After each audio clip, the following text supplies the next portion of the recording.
vidéo très très courte, très simple, sur le gesso noir. Alors, tout le monde connaît le gesso, j'en ai beaucoup parlé du gesso blanc, classique, l'induction, enfin, la sous-couche qui est posée sur les toiles ou les cartons toilés qu'on achète, en général dans les bonnes qualités, on a 3 couches de gesso, etc. Ça existe en noir, le gesso noir, et moi j'aime beaucoup ce produit, d'abord parce que c'est l'effet un peu qui se coule, il y a 2 effets, à la fois vous préparez votre support, et puis à la fois vous avez déjà une ambiance, une tonalité qui est posée, et puis je l'aime aussi beaucoup parce qu'il est très dufteux, il est très mat, très intense, et il n'y a pas une trace de couche de pinceau, il n'y a pas une seule trace de pinceau à la fin de votre passage, quel que soit le pinceau que vous utilisiez. Donc en fait, il a une capacité après à s'étaler, à se lisser, vraiment extraordinaire, et c'est une super base de travail. Voilà, donc on va regarder comment poser le gesso, vous allez voir, c'est très très simple.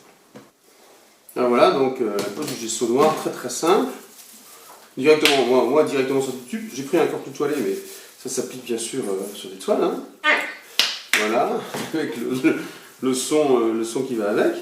Et c'est tout, vous appliquez votre gesso. Moi j'ai été très généreux, il faut que je le sois un peu moins, mais c'est pas grave, j'en avais besoin de toute façon. Vous appliquez votre gesso sur le support, vous voyez bien le couvrir totalement.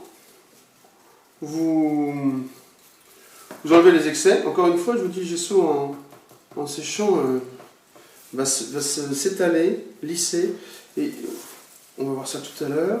Il n'y a plus aucune trace sur le support. Alors prévoyez bien, vous avez vu, c'est intéressant, un gesso noir. Prévoyez bien une surface jetable, nettoyable après. Voilà, regardez ça. Bon, regardez ça, il n'y a rien à voir pour l'instant, c'est grave, vous allez voir en séchant, c'est magnifique. Et voilà, donc après séchage, là j'ai attendu un petit quart d'heure, regardez, il n'y a plus une trace, c'est super lisse, il n'y a plus une trace de pinceau, la toile est complètement recouverte. J'ai mis qu'une seule couche, hein, donc je vous engage à en mettre plusieurs, à être plus patient que moi, et mettre plusieurs couches. C'était pas sec encore. Voilà, mais vous inquiétez pas, c'est nickel, regardez ça, c'est magnifique. Et c'est donc un après, bien appâté, une bonne accroche, pour l'huile comme pour l'acrylique, et pour toutes les techniques mixtes. Et ça rend un effet super, là, dans les exemples, là vous allez voir, donc il y a eu un certain nombre de collages de matière, puis je suis passé avec des acryliques gris argentés, mais il reste toujours cette tonalité noire et sombre à l'arrière.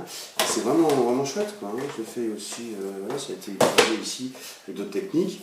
Le gesso est vraiment, vraiment bien passé. Voilà, c'est tout simple, hein. Du gesso classique, sauf qu'il est noir. Ça crée déjà une ambiance particulière. Le résultat est vraiment magnifique. L'accroche est très très bonne à l'acrylique comme à l'huile. C'est tout. Merci pour votre attention et puis à très bientôt.